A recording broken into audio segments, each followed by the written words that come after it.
నమస్కారం. Big debate ప్రత్యేక చర్చా కార్యక్రమానికి స్వాగతం.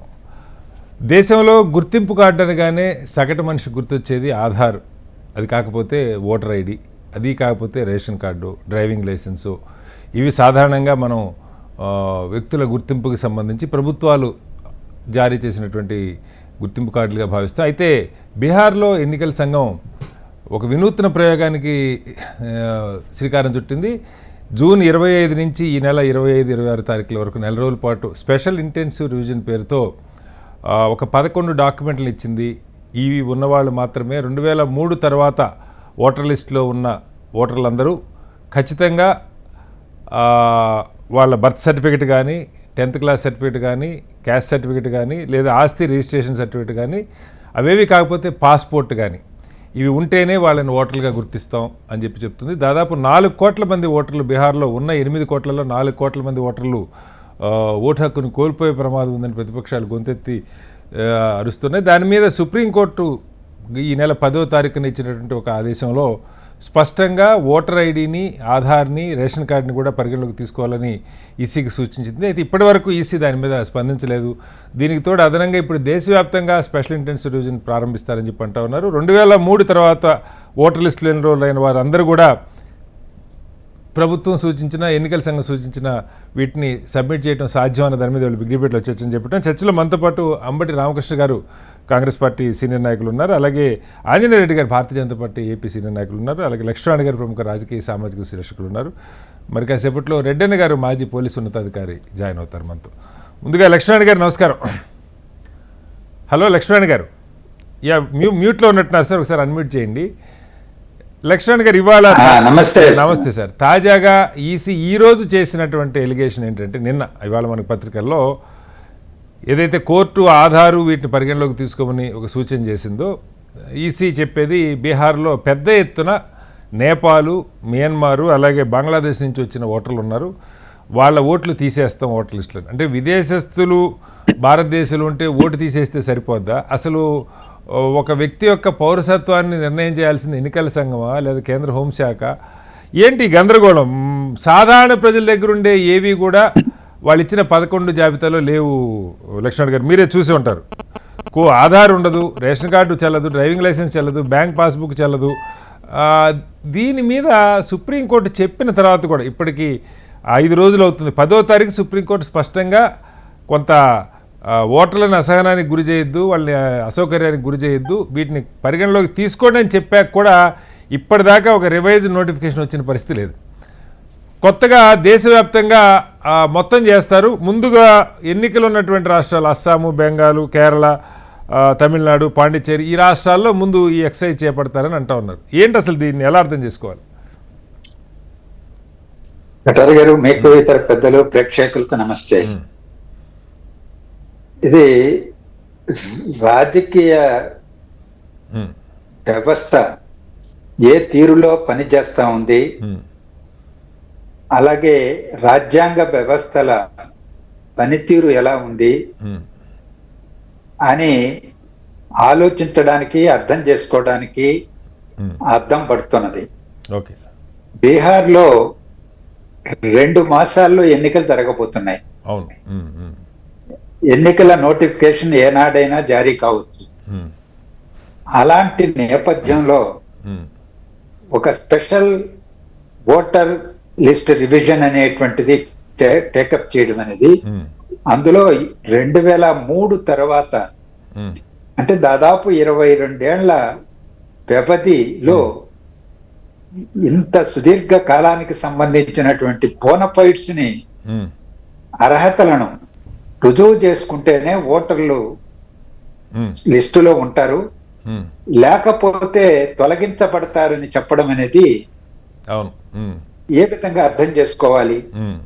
మోటివ్ ఏంటి? అలాగే అన్నింటికీ ఆధారే ఆధారం అని చెప్పి చెబుతారు. అందువల్ల అందరినీ నమోదు చేయడం జరిగింది, ఆధార్ ఇష్యూ చేయడం జరిగింది. అది లేకపోతే ప్రభుత్వ సంక్షేమ పథకాలు వర్తించవని ఈ మాట సుప్రీంకోర్టు జడ్జి గారు అన్నారు సార్. మీరు క్యాస్ట్ సర్టిఫికేట్ అడుగుతున్నారు, క్యాస్ట్ సర్టిఫికేట్ కావాలంటే ఆధార్ సబ్మిట్ చేయాలి కదా, ఆధార్ చూసే కదా క్యాస్ట్ సర్టిఫికేట్ ఇస్తున్నారు కూడా అంటున్నారు. అవును.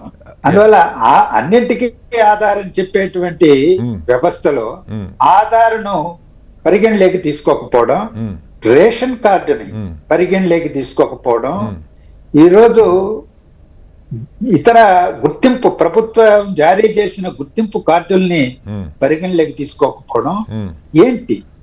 ఈరోజు తాజాగా విదేశస్తులు అనేటువంటి దాన్ని బయటికి తీసుకురావడం, నేపాల్, బంగ్లాదేశ్, నేపాల్, బంగ్లాదేశ్, మయన్మార్, ఈరోజు ఈ మూడింటిని ముందుకు తీసుకొచ్చారు. నేపాల్ అనేది బీహార్ కు సరిహద్దు దేశం. ఇటు వస్తారు, అటు పోతారు. వాళ్ళకేమి ఈ వీసాలు, పాస్పోర్ట్లు, ఈ గోల ఇవన్నీ ఉండవు. అవతల సరిహద్దులు దాటుకుంటా పోతూ వస్తూ ఉంటారు, ఉపాధి పొందుతుంటారు, ఇవన్నీ కూడా. రెండవది, రాబోయేటువంటి ఎన్నికలు అస్సాం, బెంగాల్, తమిళనాడు, కేరళ ఇవన్నీ ముఖ్యమైనటువంటి రాష్ట్రాలు, విదేశాలతో సరిహద్దు రాష్ట్రాలు కూడా ఇవన్నీ. మరి వీటన్నింటిలో కూడా ఇదే ప్రక్రియ కొనసాగిస్తామనేటువంటి హడావుడి ఇప్పుడు మొదలు పెట్టారు.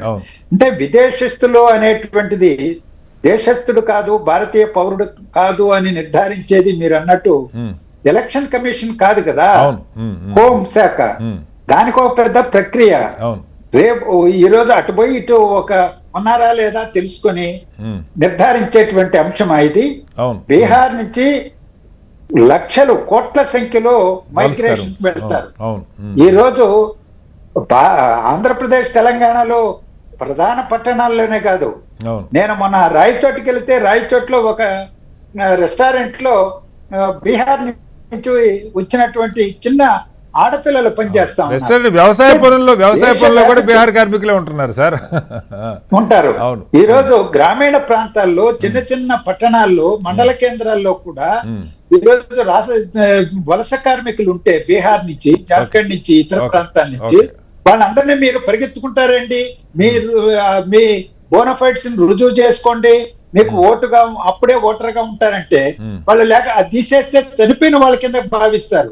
మేము బతికి కూడా చనిపోయిన వాళ్ళ కింద పరిగణించబడడంలో భారతీయులమా కాదా అనే ప్రశ్న మౌలికంగా వాళ్ళని వేధిస్తుంది. అందువల్ల ఎలక్షన్ కమిషన్ యొక్క వ్యవహార శైలి, ధోరణి ఇప్పుడు అసంబద్ధమైనటువంటి సందర్భంలో 20 సంవత్సరాలు, 22 సంవత్సరాల బోనఫైడ్స్ రుజువు చేసుకోమని అడగడం అనేది అది సముచితమా? దాని వెనకాల రాజకీయ దురుద్దేశాలు లేవని భావించాలా? ఇవన్నీ కూడా హేతుబద్ధంగా ఆలోచించాలి. రైట్ సార్, మళ్ళీ వస్తారు మీ దగ్గరికి. రామకృష్ణ గారు, ఇక్కడ దేశమంతా 2003 తర్వాత ఎప్పుడు ఈ మదర్ రూల్స్ అంటారు, మనకు తెలుసు. నా చిన్నప్పుడు నాకు బాగా గుర్తు, ఇంటింటికి వచ్చి ఓటర్ లిస్టు ప్రతి 10 ఏళ్లకు ఒకసారి కొత్త ఓటర్ లిస్టు తయారైంది, మదర్ రోల్ అని.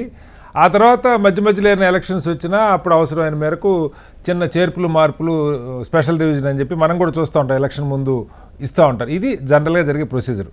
తర్వాత 2003 తర్వాత కంప్యూటరైజేషన్ కూడా అయింది, సాఫ్ట్ కాపీలు కూడా మనకు వస్తూ ఉన్నాయి. ఈ వాస్తవం అది. ఎన్నికల సంఘమే చేయాలి ఈ పని, ఎలా చేయాలన్నది పక్క పెడితే కోర్టు చెప్పింది అదే, ఈ బాధ్యత మీదే. కానీ మీరు ఎందుకు ప్రజలు ఇంత పెద్ద ఎత్తున దాదాపు 7.8 కోట్ల ఓట్లలో 4.2 కోట్ల ఓట్ల మందిని రిస్క్లో పెడతా ఉన్నారు? 2003 తర్వాత పుట్టిన వాళ్ళు అయితే రామకృష్ణ గారు, వాడి బర్త్ సర్టిఫికేట్తో పాటు వాళ్ళ అమ్మా నాన్న బర్త్ సర్టిఫికేట్ కూడా ఇవ్వాలి. మనకి తెలుసు బీహార్లో చదువుకున్న వాళ్ళు ఎంత ఉన్నారో, వలస కార్మికులు ఎంతమంది ఉన్నారో, 10th పాస్ అయి ఉంటారా, లేదా వాళ్ళ పేరు మీద ఆస్తులు ఉంటాయా, ఆధార్ ఎవరిచ్చారు, ఓటర్ ఐడి లిస్టులో పేరు ఎవరు పెట్టారు, ఇవన్నీ కూడా ఆయా సందర్భాలు ఎన్నికల సంఘం, ఓటర్ ఐడి ఎన్నికల సంఘం ఇచ్చిందే కదా, తనిచ్చిన ఓటర్ ఐడి కూడా చల్లదని వాళ్ళ ఎన్నికల సంఘం చెప్తా ఉంది. ఇది అంటే అసలు మనం ఎన్నికలప్పుడు పార్టీలు, ఎన్నికల సంఘం ఓట్లు తీసేసారని మనం వింటుంటాం, కానీ అదేదో ఫైనల్ లిస్టు రెడీ అయిన తర్వాత ఏదో 4 లక్షలు 5 లక్షలు ఓట్లు గల్లంతేనే అన్నమాట రెగ్యులర్గా రాజకీయాల్లో వింటాం. ఇది 4-5 లక్షలు కాదు, 4-5 కోట్ల ఓట్లకి ఎసురు పెట్టినట్టుగా కనపడుతోంది. సుప్రీంకోర్టు స్పష్టంగా సూచన చేసిన వాటిని పరిగణలోకి తీసుకుంటామని ఇప్పటిదాకా ఈ ఎన్నికల సంఘం నుంచి మాట రాకపోగా, కొత్తగా ఈ విదేశస్తులు ఉన్నారు బీహార్లో పెద్ద ఎత్తున అని చెప్పి ఒక వార్త వచ్చింది. ఎలా అర్థం చేసుకోవాలి? సార్ గుడ్ ఈవినింగ్ సార్, మీకు ప్యానెల్ లో పెద్దలకి అట్లాగే హెచ్ఎంటీవీ ప్రేక్షకులకి. సరే, ఇప్పుడు పెద్ద విదేశీయుల్ని మేము పెద్దగా ఉన్నారు, ఎక్కువ ఉన్నారు, వాళ్ళని తీసి ఏరివేయటం కానీ చర్చ ఎప్పుడు మొదలైందంటే ఎప్పుడైతే వన్స్ సుప్రీం కోర్టులోకి వెళ్ళిన తర్వాత దేశవ్యాప్తంగా విషయం తీవ్రమైన తర్వాత బీహార్ లో ఎలక్షన్ కమిషన్ అనేది పూర్తిగా కేంద్రంలో ఎందుకులేండి, ఎన్డీఏ గవర్నమెంట్ గా భారతీయ జనతా పార్టీ ఆదేశానుసారమా పూర్తిగా వ్యవహరిస్తోంది అనే చర్చ భారతదేశ ప్రజల్లో పూర్తిగా వ్యాప్తి చెందినప్పుడు దాన్ని దాదాపుగా వీళ్ళు తీసుకున్న టైమింగ్ గాని వీళ్ళు చేస్తున్న పద్ధతిని గాని గమనించినప్పుడు దేశవ్యాప్తంగా ఒక నమ్మకం అయితే ఎస్టాబ్లిష్ అయిపోయింది. ఎలక్షన్ కమిషన్ పూర్తిగా భారతీయ జనతా పార్టీకి మేలు చేయడం కోసం ఈ కార్యక్రమాన్ని చేపట్టింది అన్నప్పుడు అప్పుడు దానికి సమర్థించుకునే దానికోసంగా ఇవాళ విదేశీస్తులు ఉన్నారు దాంట్లో అనే ఒక కొత్త వర్షన్ ని, కొత్త వాదనని తీసుకురావడం జరిగింది తప్ప ఇప్పటిదాకా మనకి అంతకు ముందు అంటే సుప్రీంకోర్టు ఏది pan card supreme court Aadhaar card, ration card ఇటువంటివి కూడా కన్సిడర్ చేయండి అని చెప్పక ముందు ఈ వాదన లేదు వాళ్ళలో. తర్వాత సార్ మీరు తీసుకుంటే 11 రకాల ఐడెంటిటీ కార్డ్స్ వీళ్ళు ఏదైతే జారీ చేశారో ఆ 11 రకాల ఐడెంటిటీ కార్డ్స్ లో దాదాపుగా ఇర్రిలవెంట్ 5-6 రకాల కార్డ్స్ దాదాపు ఇర్రిలవెంట్. ఏది అటవీ హక్కు చట్టానికి సంబంధించి పత్రం ఇటువంటి దాదాపు 5-6 ఇర్రిలవెంట్, సామాన్య అందరికీ కవర్ అయ్యే సర్టిఫికేట్సే కాదు. ఆ మిగిలిన 5 సర్టిఫికేట్స్ కూడా తీసుకుంటే మెట్రికులేషన్ అంటే 10th క్లాస్ కంప్లీట్ చేసింది గానీ, లేకపోతే పాస్పోర్ట్ గానీ, లేకపోతే ఆస్తి రిజిస్ట్రేషన్ అయి ఉన్న ఆస్తి పట్టా గానీ ఇటువంటి తీసుకున్నప్పుడు బీహార్ లో పేదరికం ఏ పరిస్థితిలో ఉంది, విద్య ఎంతమంది 10th క్లాస్ పాస్ అయ్యి విద్య ఎంతమందికి అంది ఉంది, లేకపోతే పాస్పోర్ట్ వాడే వాళ్ళు ఎంతమంది ఉన్నారు, ఇటువంటి తీసుకున్నప్పుడు సామాన్య జనం దగ్గర ఇవన్నీ కూడా ఎవరి దగ్గర దాదాపుగా ఉండని పరిస్థితి. అదే విధంగా దానికి బలం చేకూరుస్తూ మీరు ఈ మధ్య కాలంలో చాలా సీనియర్ జర్నలిస్టులు అక్కడ చాలా చాలా చాలా కాన్స్టిట్యుయెన్సీస్ లో తిరిగి దాదాపుగా వాళ్ళని ప్రజల్ని డైరెక్ట్ గా సర్వే చేసినప్పుడు ఎవరిని అడిగినా వాళ్ళు కామన్ గా చెప్తున్నవి ఏంటంటే మా దగ్గర ఓటర్ ఐడి ఉంది, ఆధార్ కార్డు ఉంది అని మాత్రమే చెప్తున్నారు తప్ప మిగతా అసలు మాకు ఏంటో కూడా తెలియదు అని మాట్లాడుతున్నారు. తర్వాత బిఎల్ఓలు డోర్ టు డోర్ క్యాంపెయిన్, బిఎల్ఓలు ప్రతి ఇంటికి తిరిగి వచ్చి ఇచ్చేళ్తారు అనే మాట కూడా సెలెక్టెడ్ గా నచ్చిన వాళ్ళ దగ్గర, కావాల్సిన వాళ్ళ దగ్గరికి వెళ్తున్నారు తప్ప దాదాపు ఏది ప్రతి డోర్ టు డోర్ వెళ్ళట్లేదు. వాళ్ళు పిలిపించుకో అంటే మేము పలానా స్కూల్లో ఉన్నాం మీరే రండి, అవగాహన ఉన్న వాళ్ళు తెలిసిన వాళ్ళు ఎవరన్నా వెళ్ళటమా? ఒక చోట నేను చూసాను సార్, ఒక బిఎల్ఓ దగ్గర దాదాపుగా ఏ దానిపైన కూడా ఫోటో కూడా అంటించలేదు సార్. ఏంటి ఫోటో, ఒక్క దానిపైన కూడా ఫోటో అంటించలేదు. మీకు చెప్పిన రూల్స్ వేరు. ఈ పరిస్థితి ఏంటంటే చాలా మంది వలస వెళ్ళిపోయి ఉన్నారు, వాళ్ళ ఫోటోలు లేవు, ఇంట్లో వాళ్ళ పేర్లు చెప్తే మేము నింపామంటే మరి అది కాదు సార్. ఆ నింపిన ఎన్యూమరేషన్ ఫార్మ్స్ కూడా రామకృష్ణ గారు ఆ బీహార్ లో జిలేబీ అమ్ముకునే వాళ్ళ దగ్గర నిన్న ఎన్యూమరేట్ చేసిన ఫార్మ్స్ జిలేబీ బండి దగ్గర దానిపైన జిలేబీ పెట్టి జిలేబీ ఇస్తున్నారు సార్. ఏంటి ఇది ఇంత సీరియస్ గా చేస్తున్నామని వాళ్ళు చెప్తున్నారు. ఇంత వాల్యుబుల్ పేపర్స్ ఇవి, దీనిపైన జిలేబీ పెట్టిస్తున్నాం అంటే వీటి యొక్క విలువ నాకు అంతగా తెలియదు. నాకు ఎవడో అమ్మాడు, నేను కొనుక్కున్నాను. నేను అంటే జనరల్ గా న్యూస్ పేపర్ కొనుక్కొని జిలేబీ ఏ రకంగా ఇస్తాడో ఆ రకంగా ఇస్తాము అనే మాట మాట్లాడుతా ఉన్నప్పుడు ఖచ్చితంగా వీళ్ళు సార్ అంటే ప్రజల్లో ఏ చర్చ అయితే ఉందో వెనుకబడిన తరగతుల వాళ్ళు, మైనారిటీలు ఈ ఓటు మంది కాదనుకున్నారు. ఆ ఓట్లని ఇప్పుడు మనకి ఉదాహరణ మహారాష్ట్ర తీసుకుంటే ఈ 6 నెలల పీరియడ్ లో అంటే పార్లమెంట్ కి అసెంబ్లీకి మధ్యలో 6 నెలల పీరియడ్ లో ఏ రకంగా అయితే ప్రతి కాన్స్టిట్యున్సీకి దాదాపుగా 10,000 ఓట్లు చేర్పించుకొని అదనంగా వాళ్ళు నెగ్గారో, అంటే ఆన్ అన్ యావరేజ్ ప్రతి కాన్స్టిట్యున్సీలో అంటే 4% ఇంక్రీజ్ జరిగితే రీవెరిఫికేషన్ ఉండాలి. బట్ 8 to 9% ఇంక్రీజ్ జరిగినా కూడా రీవెరిఫికేషన్ జరగల. ఎప్పుడైతే ప్రతిపక్షాలంతా అది పసిగట్టి ఇక్కడ ఓట్లు చేర్పించడం ద్వారా వీళ్ళు ప్రభుత్వంలోకి వచ్చారన్నారో ఇప్పుడు కొత్త కార్యక్రమాన్ని తీసుకున్నారు. ఇక్కడ ఏ ఓట్లు తీసేస్తే మళ్ళీ మనం అంటే ప్రతి కాన్స్టిట్యున్సీకి ఒక 5,000 నుంచి 10,000 ఓట్లు తీస్తే అట్లా కూడా వాళ్ళు లెక్కేసుకున్నారు. 5,000 10,000 మీరు చాలా తక్కువ అంచనాలు ఉన్నారు సార్. మీ లెక్కల దీని ప్రకారం చూస్తే వాళ్ళు లెక్కేసుకున్నారు. దాదాపు ఒక 67 కాన్స్టిట్యున్సీల్లో పోయినసారి 5,000 మార్జిన్ తో ఎన్డీఏ అంటే జేడీయూ గాని బీజేపీ గాని గెలవడం జరిగింది. సో సారీ ఇది కాంగ్రెస్ కానీ ఆర్జేడీ కానీ గెలవడం జరిగింది. సో 5,000 మార్జిన్ తో వీళ్ళు గెలిచిన చోట దాదాపుగా అక్కడ అటువంటి ప్రదేశాల్లో ఎన్ని వేల ఓట్లు తీయాలి వీళ్ళు మళ్ళీ గెలవకుండా ఉంటే, లేదు మనకి ఇంకా మార్జిన్ బాగా పెరగాలంటే ఎన్ని ఓట్లు వేల ఓట్లు తీస్తే పెరుగుతాయి అనేది ఒక టార్గెట్ ఫిక్స్ చేసుకొని ఇవాళ దాదాపుగా 4 నుంచి 5 కోట్ల మంది ప్రజల్ని బీహార్ లో ఇబ్బంది పెట్టి ఏది ఏమైనా సరే అధికారంలోకి రావాలి. ఇక్కడ అధికారంలోకి రావడమే కాదు సార్, వీళ్ళకి చాలా ఇబ్బందికరంగా ఉంది బెంగాల్ గాని, తమిళనాడు గాని, కేరళ గాని. అంటే అటువంటి ఇక్కడ కూడా నితీష్ కుమార్ ప్రభుత్వం, నితీష్ కుమార్ ఖచ్చితంగా ఓడిపోతాడు, అతని పట్ల పూర్తి వ్యతిరేకత ఉంది అని డిస్కషన్ జరుగుతున్న తరంలో ఇప్పుడు బీహార్ లోనే దెబ్బ తగిలితే రేపు రానున్న సంవత్సరం 2 సంవత్సరాల పాటు ఏ రాష్ట్రాల్లో అయితే ఎన్నికలు జరుగుతాయో వాటికి ఇంకా ఇబ్బంది జరుగుద్దని చెప్పి ఇక్కడి నుంచి ఈ ప్రక్రియను మొదలుపెట్టి ఓటర్ అంటే జనరల్ గా election commission of India intention ఎలా ఉంటదంటే ప్రతి ఒక్కరికి ఓటు హక్కుని కల్పించి వాడు ఓటుకి వెళ్ళాలి, ఎట్టి పరిస్థితుల్లో ఓటు వేయాలని ఈ రోజు వరకు జరుగుతున్న ప్రచారం. ఇప్పుడు ఓట్లను తీసేసి ఎట్లాగైనా సరే అధికారంలో ఉన్న ఎన్డీఏ కూటమిని అట్లా మరీ ముఖ్యంగా భారతీయ జనతా పార్టీని గెలిపించాలి అనేది మాట్లాడటం.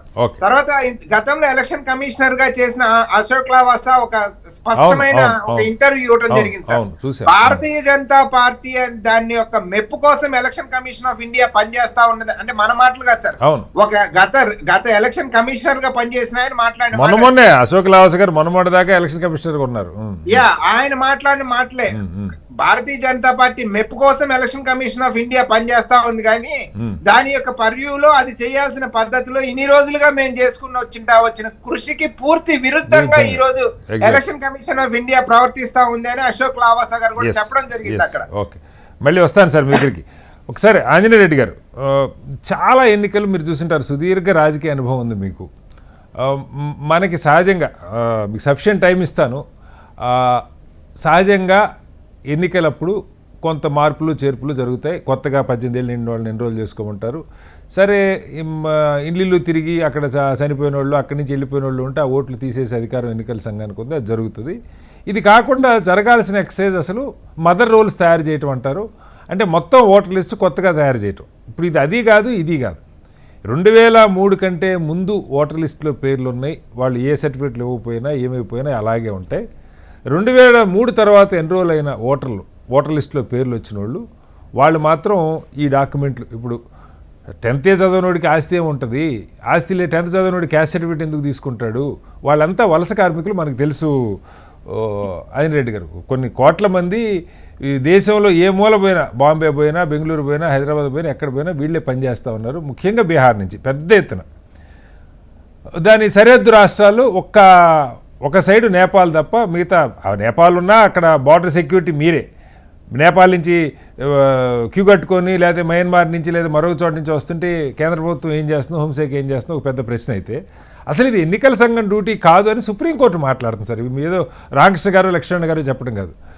సిటిజన్షిప్ నిర్ధారించాల్సింది మీరు కాదు, ఓటర్లను ఇబ్బందికి గురి చేయొద్దు, వాళ్ళ అసౌకర్యానికి గురి చేయొద్దు, వీటి పరిగణలోకి తీసుకోండి ఎన్నికల సంఘం చెప్పిన తర్వాత కూడా 5 రోజులు గడిచింది సార్. డెడ్ లైన్ ఇంకా 10 రోజులే ఉంది. వాళ్ళు చెప్పిన, ఇప్పుడు ఓటర్లు నెలలో హైదరాబాద్లో ఉన్నవాడు బీహార్ పోవాలి, లేదా చెన్నైలో ఉన్నవాడు బీహార్ పోవాలి, వాడి ఓటు ఉండాలంటే ఇది కొన్ని వేల రూపాయల ఖర్చుతో కూడుకున్న పని. ఆల్రెడీ 4 సార్లు ఓటు వేసినా వాడి ఓటు ఉండదు ఇప్పుడు మీ లెక్క ప్రకారం. కానీ పోవటానికి కూడా ఇప్పుడు వాడు 10th పాస్ అవ్వాలా, లేకపోతే ఆస్తి కొనుక్కోవాలా, ఏం చేయాలన్నది అర్థం కాని ప్రశ్న. ఎందుకంటే దీన్ని మీకు ఈ ఎక్సర్సైజు నేనైతే ఇప్పటిదాకా ఎప్పుడు ఈ మోడల్ తరహా నేను వినలేదు ఆంజనేయ రెడ్డి గారు. నాకు కూడా చాలా అనుభవం ఉంది. మేము స్వయంగా నేను ఒక సంస్థలో పనిచేసినప్పుడు ఒక పెద్ద నియోజకవర్గం తీసుకొని సనత్ నియోజకవర్గం 185 పోలింగ్ బూత్లు, 185,000 మంది ఓటర్లది. అక్కడ తప్పులు ఎన్ని ఉంటున్నాయి, ఎంతమంది చనిపోయిన వాళ్ళ ఓట్లు తీయట్లేదు, ఎంతమంది చేర్చాల్సిన యాడ్ చేయలేదని చెప్పి ఎన్నికల సంఘానికి మేము ఒక నివేదిక ఇచ్చాం, ఇల్లు తిరిగి 400 మంది వాలంటీర్లతో. సో నాకు అనుభవం ఉంది, ఫామ్ 7 అంటే ఏంటి, ఫామ్ 6 అంటే ఏంటి, పనిచేసాం మేము అందులో. కానీ ఇలాంటి ఒక కసరత్తు సగానికి సగం ఓటర్ లిస్టును పక్కకు పడేసి మీరు అంటే వాడు సిటిజన్ అని వాడు ప్రూవ్ చేసుకోవాల్సిన పరిస్థితి, ఓనర్స్ ఆఫ్ ప్రూఫ్ అంటారు, అది ఓటర్ని ఎత్తిన పెట్టి ఈ చోద్యం చుట్టూ ఎలా అర్థం చేసుకోవాలి? శ్రీనివాసరావు గారు, మీకు చర్చలో పాల్గొంటున్న పెద్దలకి అందరూ కూడా నమస్కారాలు.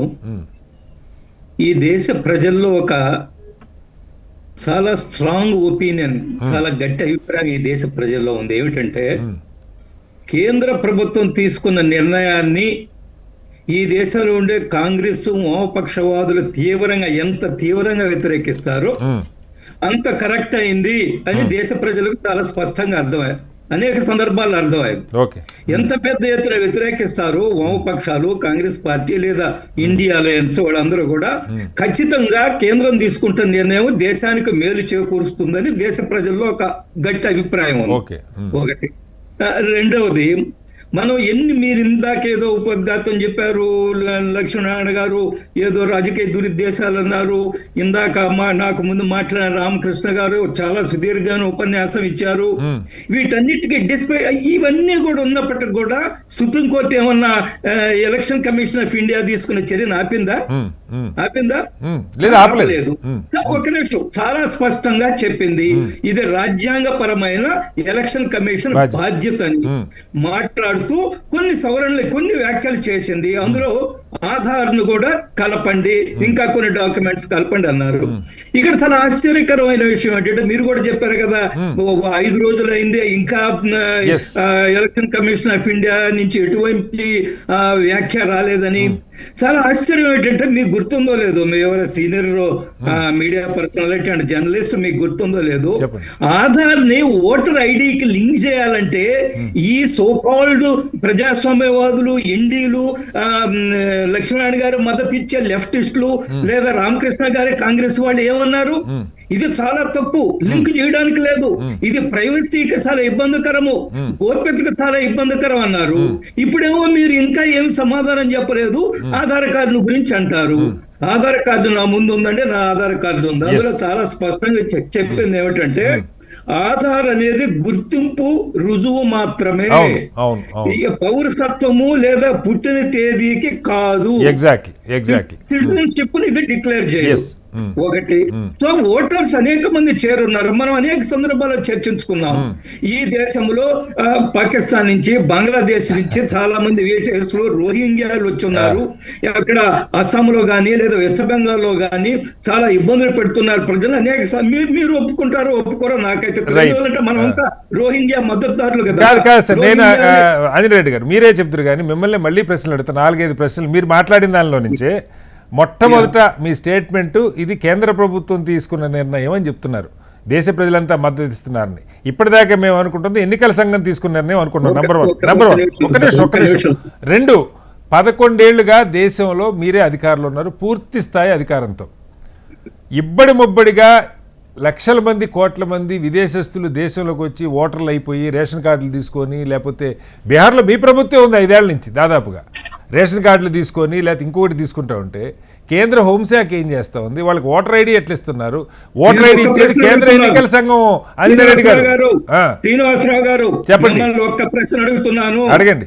ఏ రోజైనా మీరు ఒక సీనియర్ జర్నలిస్ట్ గా, యాంకర్ గా ఏ రోజైనా కేంద్ర ప్రభుత్వాన్ని డిమాండ్ చేశారా? దేశంలో విదేశస్తులు ఉన్నారు, రోహింగ్యాలు ఉన్నారు, లేదా ఇస్లామిక్ తీవ్రవాదులు ఉన్నారు, వాళ్ళు ఎందుకు మీరు చర్య తీసుకోవడం లేదు, పంపించేయండి అని ఏ రోజైనా మీరు? అసలు నేను డిమాండ్ చేయడం మీ బాధ్యత కదా సార్. విదేశస్తులు దేశంలో ఉంటే వాళ్ళు పంపించాల్సిన బాధ్యత మీద నేను డిమాండ్ చేయడం కొత్తగా. మీరు ఏ రోజు అడగరు. అది కాదు, రోహింగ్యాలను బయట పంపించమని కాదు ఆంజనేయ రెడ్డి గారు.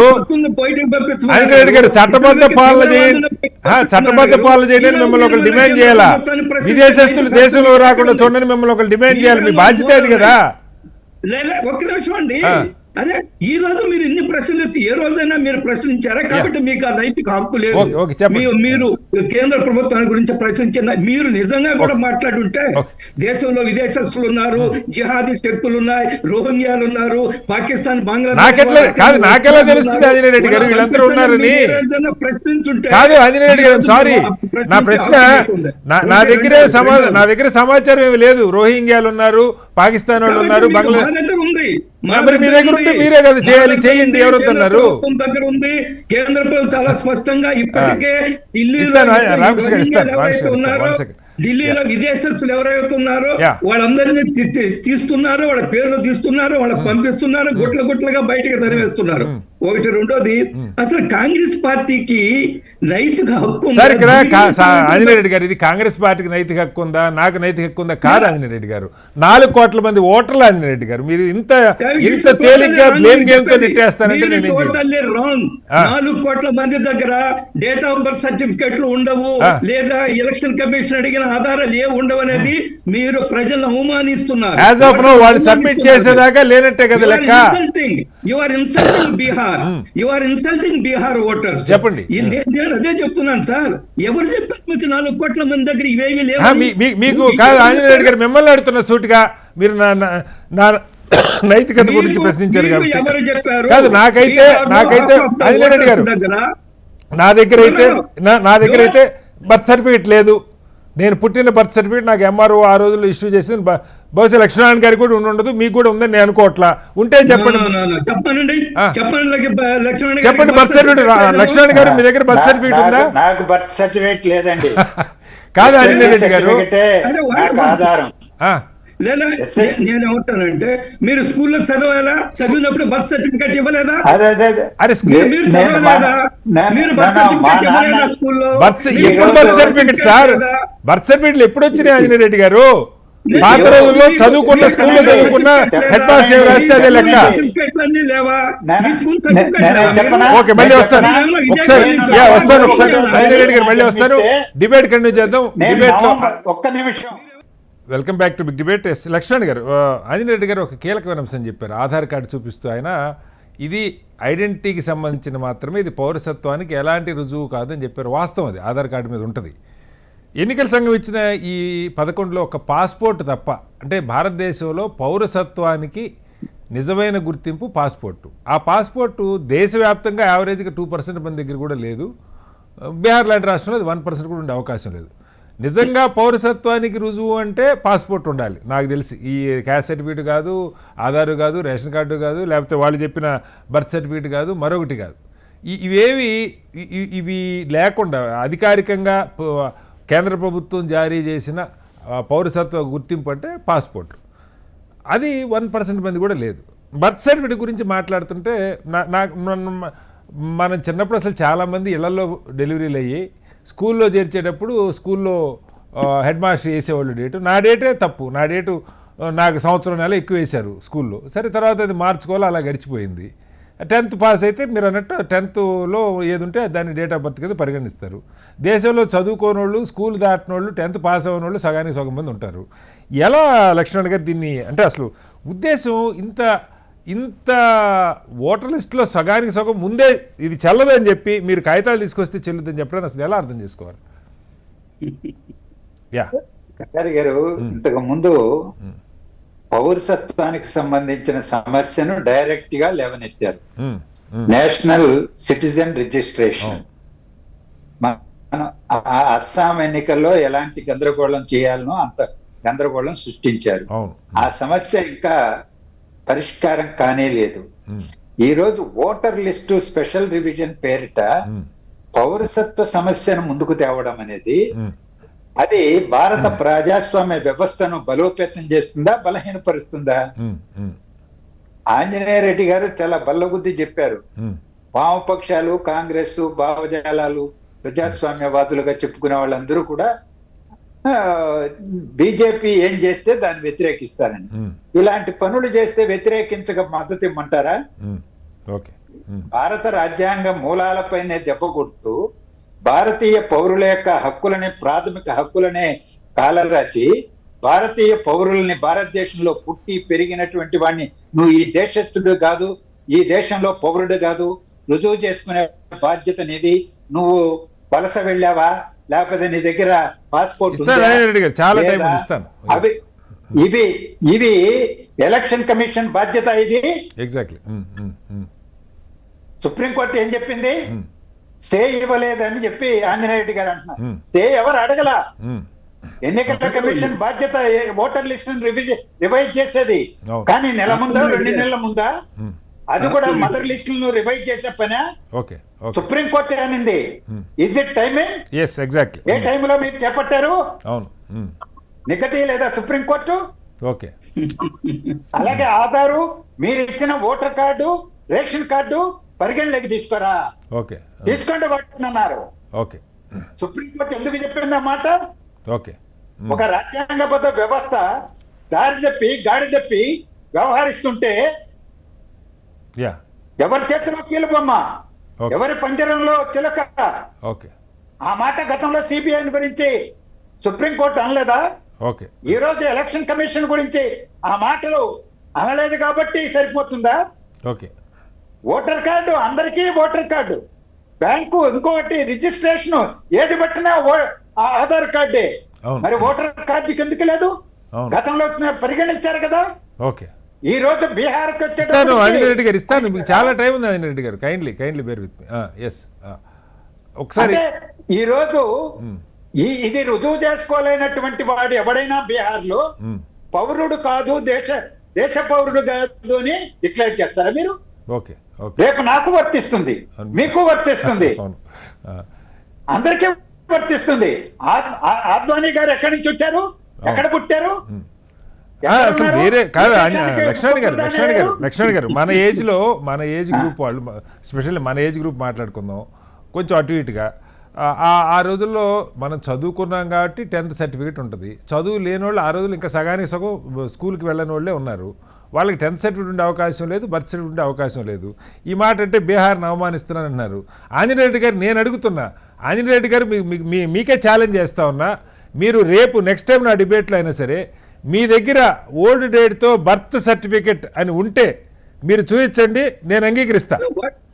What are you talking, Srinivas? I am talking the fact. No, you are talking nonsense. చెప్పేదేనండి చెప్పండి. 10th క్లాస్ సర్టిఫికేట్, నా సర్టిఫికేట్ లో డేట్ ఆఫ్ బర్త్ ఉంటుంది. 10th కాదు సార్, నేను బర్త్ సర్టిఫికేట్ అన్నాను. 10th పాస్ అయ్యారు కాబట్టి బర్త్ సర్టిఫికేట్ అడిగింది ఏమిటి? 11 వాటిల్లో ఏముంది చెప్పండి మీరు. నేను చెప్తున్నా వినండి, మీరు అడిగారు, నేను చెప్పనివ్వండి. మరి 10th పాస్ వినండి పూర్తిగా సార్. 10th పాస్ అయితే 10th సర్టిఫికెట్ లో ఉన్న డేట్ ఆఫ్ బర్త్ కన్సిడర్ చేస్తారు. ఆ సంగతి దేశం అందరికీ తెలుసు.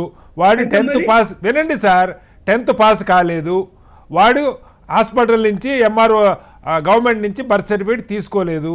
అలా నేను మిమ్మల్ని ఆ బర్త్ సర్టిఫికేట్ ఉందని అడుగుతున్నా. ఆ బర్త్ సర్టిఫికేట్ ఇప్పుడు ఆంజనేయ రెడ్డి గారు చదువుకోకపోతే పరిస్థితి ఏంటి? ఆంజనేయ రెడ్డి గారు 10th పాస్ కాకపోతే భారత పౌరుడు కాదా? ఆంజనేయ రెడ్డి గారు 10th పాస్ కాకపోతే భారత పౌరుడు కాదా? ఒక్క నిమిషం వినండి సార్. నేను స్కూల్లో చేరేటప్పుడు నా డేట్ ఆఫ్ బర్త్ రికార్డ్ చేస్తారా లేదా?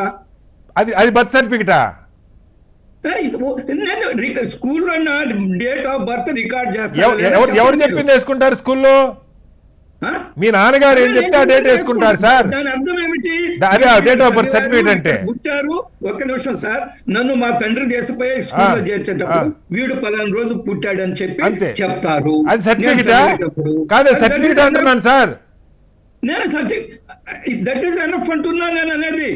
ఇప్పుడు అడిగింది 11 ఏమడిగారు? చదువుకోని వాడిని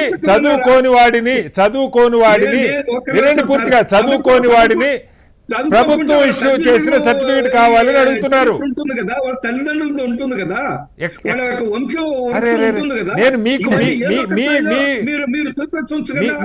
మీ నాన్నగారి బర్త్ సర్టిఫికేట్ ఉందా సార్?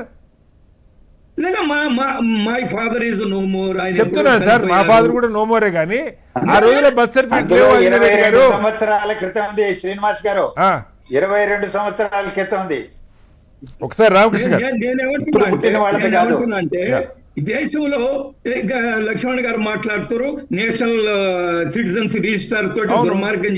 అరే ఏ దేశమైనా ఆ దేశంలో ఉండే పౌరులు ఎవరు, సొంత పౌరులు ఎవరు, విదేశాల నుంచి వచ్చిన వాళ్ళు ఎవరు తెలుసరా? ఏ దేశమైనా అది ఎన్నికల సంఘం పని కాదు, సుప్రీంకోర్టు చెప్తుంది సార్. హోమ్ డిపార్ట్మెంట్ చెప్పేదండి. ఎన్సీఆర్ గురించి మాట్లాడుతున్నారు మీరు. నేషనల్ సిటిజన్స్ రిజిస్టారు ఏ దేశ ప్రభుత్వం అయినా కానీ ఆ దేశంలో ఉండే ఎవరు సిటిజన్స్, ఈ దేశ సిటిజన్స్ కాని వాళ్ళు ఎవరెవరో ప్రపంచంలో ఏ దేశమైనా కుక్క చేయాలి, గాడి పని గాడి చేయాలి కాదు సార్. కుక్క పని కుక్క చేయాలి, గాడి పని గాడి చేయాలి. కేంద్ర హోంశాఖ చేయాల్సిన పని ఎన్నికల సంఘం ఎందుకు తలకెత్తుకుంది? వాళ్ళు మాత్రమే ఈ దేశంలో నేను అడుగుతున్న దానికి మీరు ఆన్సర్ చెప్పట్లా. దుర్మార్గమైన ప్రతిపక్షం లేదు. సిటిజన్షిప్ రెడ్డి గారు, సిటిజన్షిప్ తేల్చాల్సింది ఎవరు? రైట్, ఒకసారి రామకృష్ణ గారు, ఏంటి దీన్ని ఎలా అంటే ఇప్పుడు బహుశా ఇది ఒక కొద్ది రోజుల్లోనే ముందు ఎలక్షన్ ప్రోన్ స్టేట్స్ ఇందాక మనం మాట్లాడుకున్న బెంగాల్, కేరళ, తమిళనాడు, అస్సాము, పుదుచ్చేరి ఈ రాష్ట్రాలతో మొదలుపెట్టి 2027 జనవరి 1 కల్లా అంటే ఒక సంవత్సరాల గ్యాప్లో దేశం మొత్తం ఈ ఎక్సైజ్ చేయాలనుకుంటా ఉన్నారు. అంటే మదర్ రోల్ తయారు చేయటంగా నేను దీన్ని అనుకోవట్లే. మదర్ రోల్ తయారు చేయడం అంటే ఇల్లు తిరిగి వాళ్ళని ఓటర్గా ఎన్రోల్ చేస్తారు. బట్ అది అలా కాకుండా 2003 ముందున్న వాళ్ళు ఏమో కన్సిడర్ చేస్తూ ఆ తర్వాత లేవు అన్న అర్థంలో తీసుకొని వాళ్ళని ప్రూవ్ చేసుకోమన్న మోడల్లో వస్తుంది ప్రభుత్వం. ఎలా ఇన్ఫర్మేషన్ 2003లో SIR తయారు చేశారండి. నేను చెప్తుంది అదే సార్, నేను చెప్పింది అదే కదా సార్.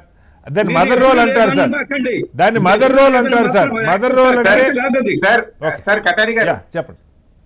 2003లో తయారు చేసిన SIR ఇప్పుడు జరుగుతున్న ప్రక్రియ కనీసం దాని వ్యత్యాసాన్ని గమనించమని చెప్పండి, మొత్తం సమస్య పరిష్కారం దొరుకుతుంది సార్. 2003లో జరిగిన SIR ఎందుకంటే ఎవరన్నా మిస్ అయ్యారా, ఏమి యాడ్ చేసుకోలేకపోయాం, ఎక్కడ తప్పింది అనేది తీసి వాడికి ఓటు హక్కుని కల్పించే దానికోసంగా ఒక పాజిటివ్ యాంగిల్ లో జరిగిన SIR అది. ఇప్పుడు జరుగుతున్నది ఏంటంటే ఆంజనేయ రెడ్డి గారు స్వయంగా క్లియర్ గా ఒప్పుకున్నారు. ఏమని? రోహింగ్యాలు ఎవరు, రోహింగ్యాలు ఎక్కడున్నారు, లేకపోతే ఈ దేశ పౌరులు కాని వాళ్ళు ఎవరు అనేవాడు ఇక్కడ ఆంధ్రాలోనూ హైదరాబాద్ లోనూ ఎక్కడో కూర్చున్న మనకు అంత అవగాహన లేకపోవచ్చు, కానీ బీజేపీకి ఓటు అయిన వాళ్ళు మొత్తం లిస్టు మా దగ్గర ఉంది.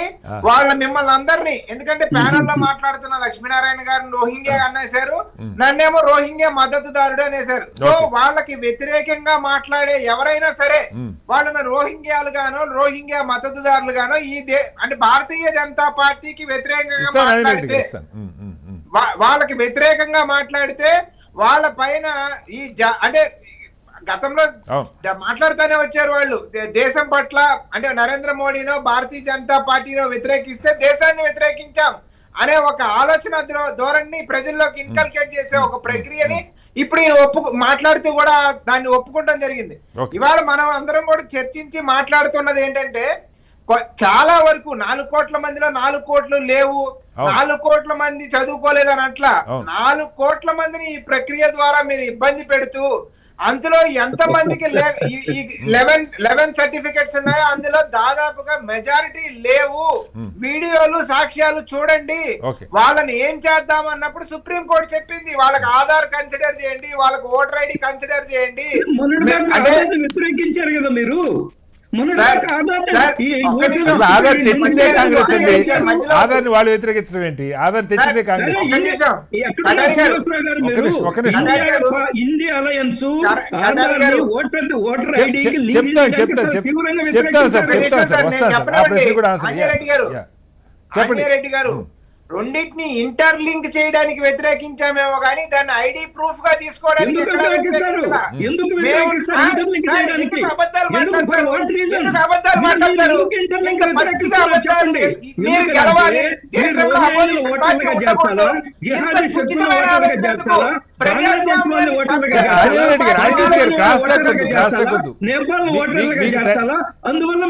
అంటే భారతదేశంలో ఓటర్లంతా నేపాల్ వాళ్ళు, బంగ్లాదేశ్ వాళ్ళు, రోహింగ్యాలు వీళ్ళే ఉన్నారా సార్?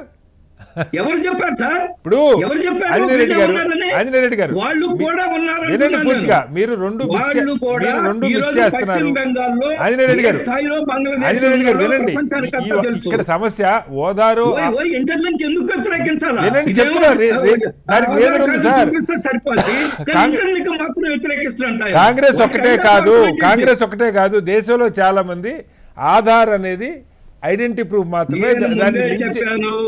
కాంగ్రెస్ వామపక్షాల వాళ్ళు ఎంత తీవ్రంగా వ్యతిరేకిస్తారో దేశ ప్రజలు అంత తీవ్రంగా కేంద్రానికి ఎలక్షన్ కమిషన్ మద్దతు ఇస్తారు. ఇక్కడ ఇంకొక ప్రశ్న ఒకసారి రామకృష్ణ గారు, కీలకమైన పాయింట్ ఏంటంటే ఇదే ఎక్సర్సైజు రామకృష్ణ గారు 6 నెలల క్రితం 2024 జూన్లో మొదలుపెట్టి బీహార్లోనే మొన్న 25 జనవరి దాకా ఈ ఎక్సైజ్ నడిచింది. ఓటర్ లిస్టుని ఎన్నికలు ఉన్న రాష్ట్రం కాబట్టి ఎక్సైజ్ 6 నెలలు నడిచింది, నెల కాదు 6 నెలలు నడిచింది. మొన్న జనవరిలోనే పూర్తయింది. మొన్న జనవరిలో పూర్తయిన తర్వాత మళ్ళా ఇప్పుడు ఇంకో 2-3 నెలల ఎలక్షన్ ఉన్నప్పుడు దేశంలో మొట్టమొదటిసారి 2003 తర్వాత ఈ SIR మొదలుపెట్టే కార్యక్రమం, అది కూడా ఆ మోడల్ కాకుండా డాక్యుమెంట్స్ ఏమన్నది ఎన్నికల సంఘమే డిసైడ్ చేసి పెట్టడాన్ని ఎలా అర్థం చేసుకోవాలి సార్? బీహార్ లో జనవరి కల్లా ఈ ఓటర్ రివిజన్ కార్యక్రమం అంతా పూర్తి చేసి దాదాపుగా ఓటర్ లిస్ట్ ని ఇదిగో ఇది ఓటర్ లిస్ట్ అని చెప్పిన తర్వాత మళ్ళా ఈ నూతన ప్రక్రియని ఏది వాకిట్లోకి ఎలక్షన్ వచ్చిన తర్వాత చేసే ఆలోచన దృక్పథం ఏదైతే ఉందో దాన్ని సుప్రీంకోర్టు కూడా ప్రశ్నించింది కదా. ఇంకొక విషయం సార్, బీహార్ లో దీనికి 2 సంవత్సరాల ముందు మళ్ళా క్యాస్ట్ సెన్సస్ పేరుతో ప్రత్యేకంగా ఒక సెన్సస్ చేసి ప్రతి పౌరుణ్ణి ఆ రోజు మళ్ళీ దాన్ని ఎన్యూమరేట్ చేశారు కదా. ఆ రోజు అక్కడ కూడా వాళ్ళకి డేటా వచ్చింది కదా ప్రభుత్వానికి. సో దాదాపుగా 2 పార్లమెంట్ ఎలక్షన్లు నరేంద్ర మోడీ వచ్చిన తర్వాత 2 పార్లమెంట్ ఎలక్షన్లు 2 రాష్ట్రానికి సంబంధించిన 2 ఎలక్షన్లు.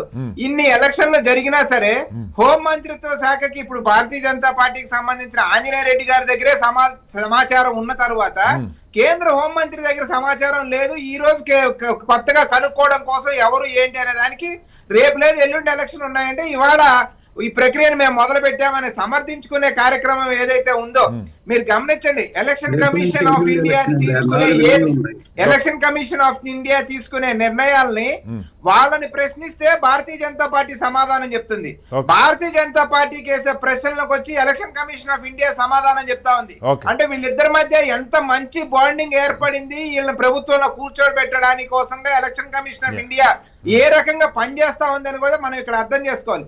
సార్ మీరు ఇందాక స్పెసిఫిక్ గా చెప్పినట్టు ఈ ఇండియన్ సిటిజన్షిప్ ఈజ్ ఇండియన్ అని ముద్రపడేది ఎక్కడ ఒక్క పాస్పోర్ట్ లో తప్ప ఇంకెక్కడా కూడా మిగతా అన్ని గవర్నమెంట్ లేకపోతే పంచాయతీ ఆఫీసులోనో ఎక్కడో ఇచ్చే నార్మల్ ఇప్పుడు ఈ ఉద్దేశంగా వచ్చే పని అయితే అవి కూడా ఇప్పుడు ఆధార్ కార్డు ఎలాంటిదో అవి కూడా అలాంటి సర్టిఫికెట్లే అంతే కదా.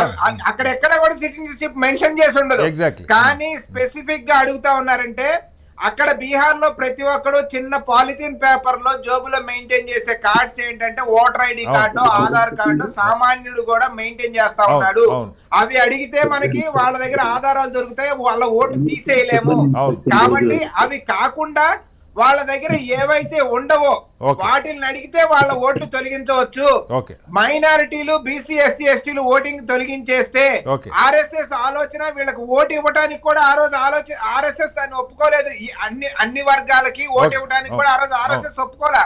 సో ఈ రకంగా ఈ వర్గాల యొక్క ఓటు తొలగించి కొంతమంది ప్రభుత్వంగా చలామణి అవ్వాలనే ఆర్ఎస్ఎస్ యొక్క ఆలోచనని ఇంప్లిమెంట్ చేసేదానికి ఎలక్షన్ కమిషన్ ఆఫ్ ఇండియా పూర్తిగా సహకరిస్తా ఉంది అని మనకి స్పష్టంగా అర్థమవుతా ఉంది కదా. మళ్ళీ వస్తాను ఆంజనేయ రెడ్డి గారు, నేను మళ్ళీ ప్రశ్న అడుగుతున్నా. బీహార్లో ఎన్డీఏ ప్రభుత్వం ఉన్నది 6 నెలల క్రితం 2024 జూన్ నుంచి 25 జనవరి వరకు 7 నెలల పాటు ఇదే కసరత్తు జరిగి ఒక ఓటర్ లిస్ట్ ఫైనల్ అయింది. ఆ తర్వాత 6 నెలలు కూడా గడవలే. ఇంకా ఇప్పుడు ఈ ప్రాసెస్ ఇది దేశమంతా ఎస్ఐఆర్ జరగాలి. మామూలుగా అయితే కొత్త మదర్ రోల్ తయారు కావాలి. పద్ధతి ఏంటంటే సరే దానిలో కాంట్రవర్సీ మనం పక్కకు పెడితే ఈ మదర్ రోల్కి అటాచ్మెంట్లు ఉండొద్దు అన్నది ఎవరైనా కోరుకుంటారు.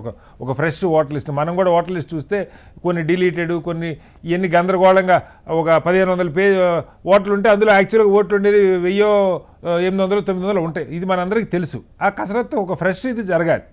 కానీ 2 నెలల ముందు ఎన్నికలు ఉన్నటువంటి రాష్ట్రంలో 6 నెలల క్రితం పూర్తి చేసిన కసరత్తుని మళ్ళీ మొదలు పెట్టడాన్ని ఎలా అర్థం చేసుకోవాలి? ఒకటైతే.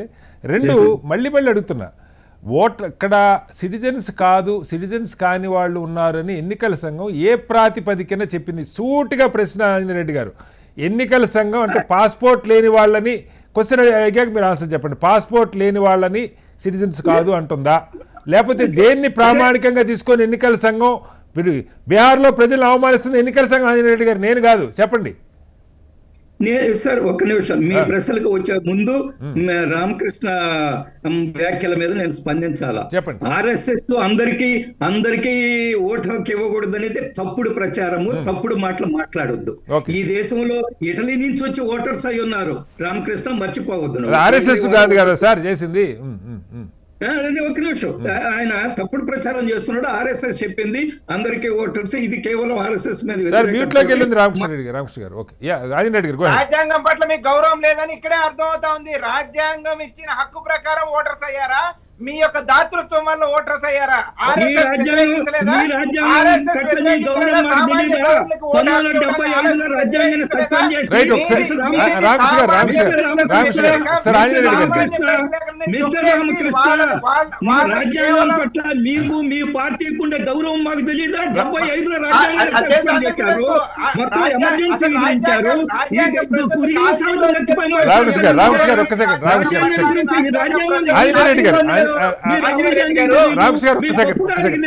ఆంజనేయ రెడ్డి గారు ఒక రాజకీయ పార్టీగా ఆంజనేయ రెడ్డి గారు సస్పెండ్ చేసి 1975లో మీరు రాజ్యాంగం రైట్, ఆంజనేయ రెడ్డి గారు సరే ఆ వివాదాలు ఉంది కానీ ఆంజనేయ రెడ్డి గారు ఒక ప్రశ్న. ఏ రాజకీయ పార్టీకైనా పెద్ద ఎత్తున ఓటర్ లిస్టులో 3-4 కోట్ల ఓట్లు గందరగోళంలో పడుతున్నాయి, అందులో ఎన్ని వస్తాయి ఎన్ని రావు మనకు తెలియదు అధికారికంగా ఎంతమంది ఇవి సబ్మిట్ చేయగలుగుతారన్నది.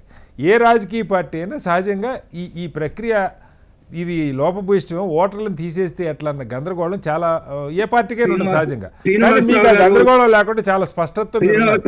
చెప్పేదండి ఒక్క నిమిషం వినండి సార్. మీరు నాకు వాళ్ళిద్దరికి పూర్తి సమయం ఇస్తారు, ఏం ప్రశ్న లేరు, నేను ప్రారంభిస్తుండగానే మీరు మధ్యలో ఇంటర్జెక్ట్ అవుతారు. చెప్పండి please allow me to complete my point.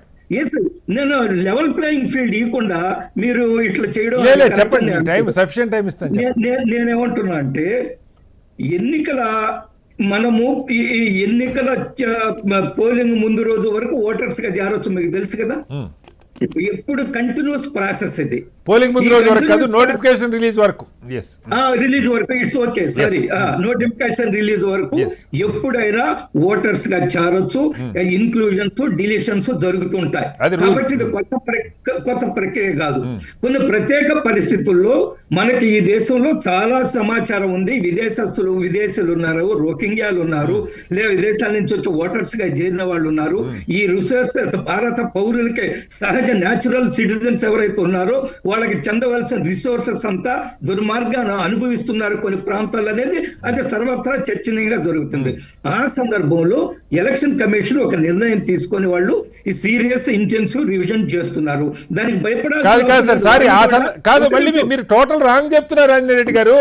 ఆ సందర్భంగా తీసుకున్న ఎన్నికల సంఘం చెప్పానండి, విదేశస్తులు ఉన్నారు కాబట్టి మేము ఎస్ఐఆర్ తీసుకున్నాం, ఎన్నికల సంఘం చెప్పానండి. ప్రతిదీ ఎన్నికల సంఘం చెప్తుందా? ఈ రోజు చెప్పిందిగా బంగ్లాదేశ్ వాళ్ళు. నేను అదే అడుగుతున్నా, ఎన్నికల సంఘం కాదు, మీకే ప్రశ్న వేస్తుంటే మీరు చెప్పట్లా. ఎన్నికల సంఘం నిర్ణయిస్తుందా పౌరసత్వం గురించి? ఈ రోజు ఏం చెప్పారు ఎన్నికల సంఘము? బంగ్లాదేశ్ వాళ్ళు, నేపాలీలు ఓటర్స్ గా ఉన్నారు, వాళ్ళ ఎన్నికల సంఘం దగ్గర ఆధారం ఏంటి ఆ మాట చెప్పడానికి అడుగుతున్నా మిమ్మల్ని. వాళ్ళ దగ్గర ఉండే సమాచారం మేరకు మీ ఆధారం ఏంటి వాళ్ళకి కాదని చెప్పడానికి? What is your source? ఎన్నికల సంఘం చెప్పిన దాన్ని వ్యతిరేకించే ఆధారం అక్కడ ఎన్నికల సంఘం ఒక ప్రకటన చేస్తున్నప్పుడు it is not their duty, ఈ మాట సుప్రీంకోర్టు చెప్తుంది సార్. ఆర్టికల్ 326 ప్రకారము, రాజ్యాంగంలో 326 ప్రకారము ఎలక్షన్ కమిషన్ కి 1950 పీపుల్స్ రిప్రజెంటేటివ్ యాక్ట్ ప్రకారము 16, 23 సెక్షన్ల ప్రకారము ఎప్పటికప్పుడు ఎన్నికలు ప్రక్రియ ఓటర్స్ విషయము రివ్యూ చేయడం అనేది హక్కు ఉంది. ఒక నిమిషం sir, it's not good sir. Section 24 ప్రకారము మీరు అపీల్ చేసుకునే హక్కు ఉంది. మీ దగ్గర ఎలక్షన్ కమిషన్ వాళ్ళు అన్యాయంగా ఏదైనా చేసిందని మీకు అనిపిస్తే సెక్షన్ 24 ప్రకారము you can provide, you can submit, అవసరం వచ్చిన డాక్యుమెంట్స్ ఇవ్వచ్చు, మీరు అపీల్ చేసుకోవచ్చు. అది కంటిన్యూస్ ప్రాసెస్.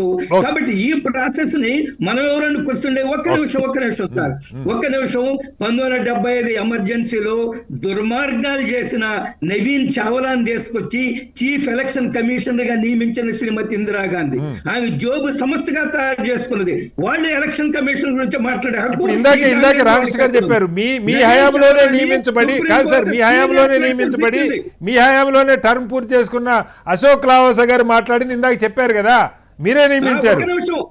నాకు చీఫ్ ఎలక్షన్ కమిషన్ ఒక ఆయన, మాజీ ఎలక్షన్ కమిషన్ ఒక ఆయన, నేను I don't remember his name, గుర్తున్నది మర్చిపోయా, చాలా స్పష్టంగా చెప్పాడు ఎలక్షన్ కమిషన్ కి అధికారాలు ఉన్నాయి, సీరియస్ ఇంటెన్సివ్ రివిజన్ చేసే అధికారం ఉంది, చెయ్యాలా దేశ పరిస్థితుల దృష్ట్యా అని ఆయన చెప్పాడు. ఆయన నమ్మాలి కదా, అశోక్ లవాసా చెప్పింది నమ్మాలి. లక్ష్మణ్ గారు మిగతా చీఫ్ ఎలక్షన్ కమిషన్ ఇక్కడ అంటే బహుశా ఇక భవిష్యత్తులో పౌరసత్వం అన్నది కేంద్ర హోంశాఖ ఇప్పుడు దాని మీద ఏదైనా సందేహం వచ్చినప్పుడు వాటిని బై డిఫాల్ట్ పుట్టుకతో దేశంలో అందరూ పౌరులుగా మనం భావిస్తాం. మనకి వేరే ఎవరి దగ్గర పాస్పోర్ట్లు పుట్టుకతో పాస్పోర్ట్లు ఉండవు. అమెరికాలో లాగా SSIN నెంబరు మనకు ఉండదు, సోషల్ సెక్యూరిటీ నెంబర్ ఏదో అంటారు వాళ్ళు. మనకి ఈ మధ్యకాలంలో అతి ఎక్కువ మంది దగ్గర ఉన్నది ఆధార్. అది క్లెయిమ్యానికి కూడా అది అవసరం పడుతుంది. ఫోన్ తీసుకోవాలన్నా సిమ్ తీసుకోవాలి, దేనికైనా ఆధారాన్ని తీసుకుంటున్నారు. ఇప్పుడు కొత్తగా ఎన్నికల సంఘం పౌరసత్వాన్ని నిర్ణయించేటువంటి పనిలో పడింది అనుకోవాలా? ఇప్పుడు వాళ్ళు ఇచ్చిన 11లో కూడా పాస్పోర్ట్ తప్ప ఏది కూడా పౌరసత్వానికి రుజువు కాదు. ఈ ఆధారంతో మనకు అధికారం ఉంది కదా అని ఎన్నికల సంఘం కొట్టేస్తే పౌరుల పరిస్థితి ఏంటి? ఒక నిమిషం సార్, నేను ఆ క్వశ్చన్ నా సందేహం అడుగుతున్నాను ఆంజనేయులు గారు. ఎక్కడ మిస్లీడ్ చెప్పండి, మిస్లీడ్ ఎక్కడ చెప్పండి, చెప్పండి లక్ష్మణ్ గారు. ఇప్పుడు మన భారతీయ మూలాలు ఉన్నటువంటి వాళ్ళు US లో, UK లో, ప్రపంచ దేశాల్లో వార్డు మెంబర్ గా గెలిచిన లేకపోతే దేశ ఉపాధ్యక్షులైన పార్లమెంట్ గెలిచిన కేరింతలు కొట్టి సంబరాలు చేసుకునేటువంటి దశలో ఉన్నాం.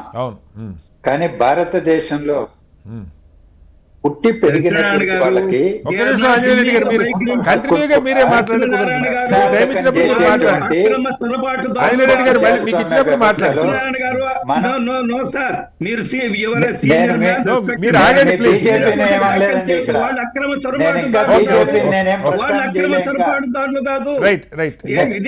వెళ్ళి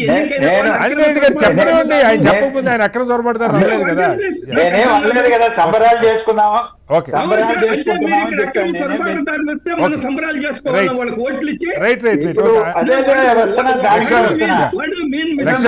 దానికే వస్తున్నా.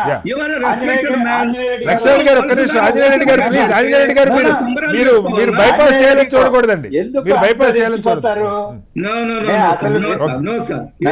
అసలు వినండి, మీరు బుల్డోజ్ చేస్తున్నారు ఆంజనేయుడు గారు, లక్ష్మణ్ గారు. భారతదేశానికి ప్రధానమంత్రిగా 11 సంవత్సరాలుగా ఉన్నది ఎవరు? మోడీ గారు. మోడీ గారి చేతుల్లో భారతదేశం పూర్తి రక్షణతో ఉన్నది, భద్రంగా ఉన్నదని భారతదేశంలో ప్రజలు నమ్ముతున్నారు, చెప్పుకున్నది భారతీయ జనతా పార్టీ. ఈరోజు కొత్తగా ఎన్నికల స్పెషల్ రివిజన్ కాలంలో రోహింగ్యాలు లేకపోతే మయన్మార్ లో లేకపోతే బంగ్లాదేశ్ నేపాలీస్తులు బీహార్ లో వచ్చి తిష్ట వేశారు, వాళ్ళకు ఓటు హక్కు ఇవ్వలేము అని ఎన్నికల కమిషన్ చెప్తున్నది. సిగ్గుపడాల్సింది ఎవరు? ఈ దేశాన్ని 11 సంవత్సరాలుగా పరిపాలన చేస్తున్న వాళ్ళ, లేకపోతే రుజువు చేసుకోవాలి మీ పుట్టుకను, మీరు భారతీయులు అవునా కాదా అని ఈరోజు అడుగుతున్నటువంటి ఎన్నికల కమిషన్ సిగ్గుపడాల్సింది ఎవరని అడుగుతున్నా. ఏం చేస్తున్నారు?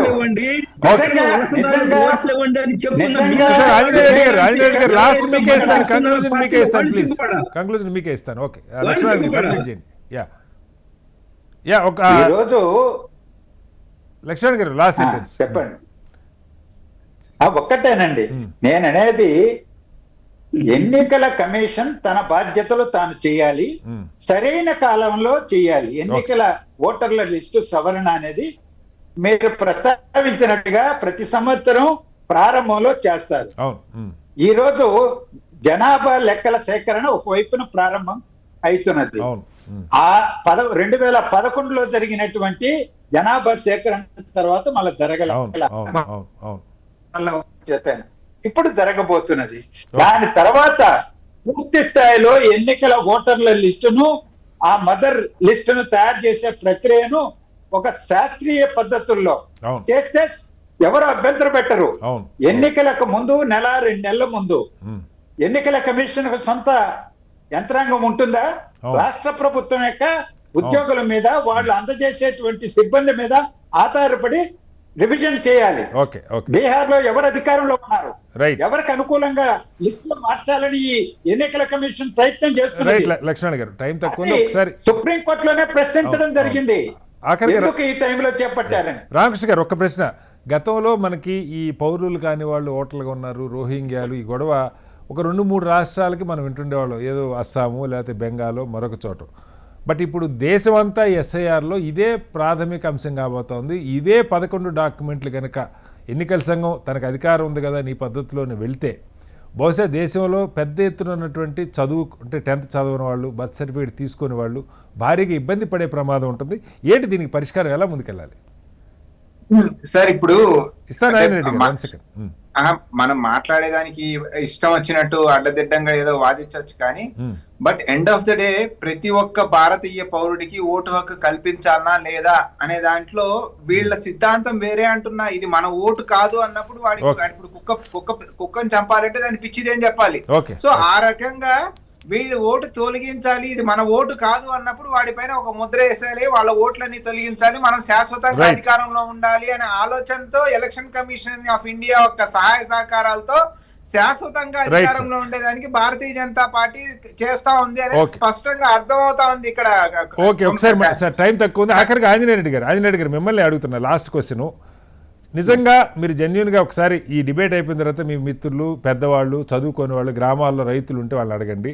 10th పాస్ అయి ఉండరు, రేషన్ కార్డు ఉండదు, రైతు కూలీలకైతే భూమి కూడా వాళ్ళ పేరుతో ఉండదు. వాళ్ళకున్న ఒకే ఒక్క ఆధారం ఆధార్ కార్డు, పేదలైతే రేషన్ కార్డు ఉంటుంది సార్. ఇప్పుడు వీళ్ళకి ఎన్నికల సంఘం ఇదే 11 డాక్యుమెంట్లతో వెళ్తే ఒక్క బీహార్లోనే కాదు దేశంలో పెద్ద ఎత్తున జెన్యూన్ ఓటర్లంతా, మీరు చెప్పిన రోహింగ్యాలు ఉంటే తీసేయండి అభ్యంతరం లేదు, కానీ జెన్యూన్ ఓటర్లు భారీగా నష్టపోతారు. ఇది ఒక రాజకీయంగా దేశంలోకి ప్రతి రాష్ట్రంలో అడ్డగోలుగా చొరబడ్డారు బంగ్లాదేశ్ వాళ్ళు రోహింగ్యాలని చెప్పి ఒక పోలరైజేషన్కి వాడుకున్నారు అనుకోవాలా, లేదా దీనిలో జెన్యూనిటీని ఎలా అర్థం చేసుకోవాలి క్విక్గా? మీరు ఈ విధమైన సమాచారం ఇచ్చి don't fear mongering, don't resort to fear mongering. ఒక నిమిషం. కాబట్టి ఇది అన్ని రాష్ట్రాల్లో ఈ విధంగా ఉంటుందని అనుకోవాల్సిన అవసరం లేదు. అంటే బీహార్ ఏమైనా ప్రత్యేకమా?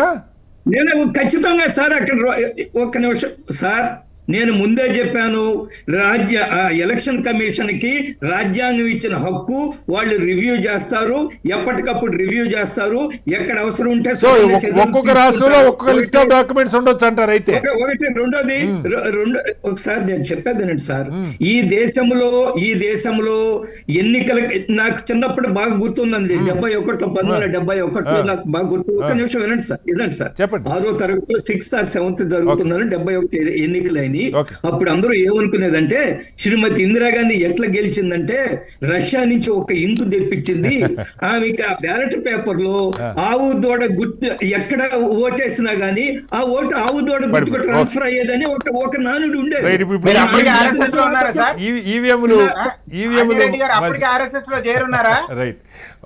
కాదు, నేను చేరలేదు, నేను నీలాగా రోహింగ్యా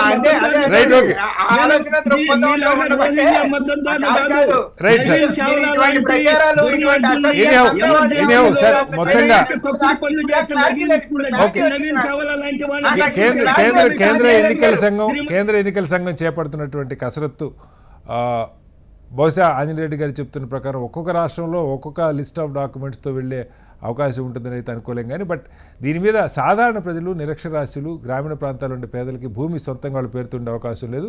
క్యాస్ట్ సర్టిఫికేట్తో వాళ్ళకి అవసరమే రాదు, మామూలుగా ఉద్యోగాలకు వెళ్ళే పరిస్థితి కాదు. కాబట్టి దీన్ని ఎన్నికల సంఘం నిజంగా సుప్రీంకోర్టు చేసిన సూచనల పరిగణలోకి తీసుకుంటుందా? బీహార్లో ఎన్నికల ముందు ఈ కార్యక్రమాన్ని చేపట్టని సుప్రీంకోర్టు కూడా ప్రస్తావించింది. అయితే కనీసం ఆధార్ని, రేషన్ కార్డుని, ఓటర్ ఐడిని పరిగణలోకి తీసుకుంటారా, ఏ రకంగా ముందుకెళ్ళిపోతారా అన్నది చర్చ. పెద్ద ఎత్తున ఇదే పద్ధతిలో కనుక దేశంలో కొనసాగితే చాలా ఎక్కువ మంది ఓట్లు పోయే ప్రమాదం అవుతుందని నిపుణులు చెప్తున్నారు. ఏం జరుగుతుందో చూద్దాం. చర్చలో పాల్గొన్న ఆంజనేయ రెడ్డి గారికి, రామకృష్ణ గారికి, లక్ష్మణ గారికి ధన్యవాదాలు. ఇది వాళ్ళ బిగ్ డిబేట్. రేపు మరోస్తే మళ్ళీ కలుద్దాం. అందరూ నమస్కారం. సెలవు.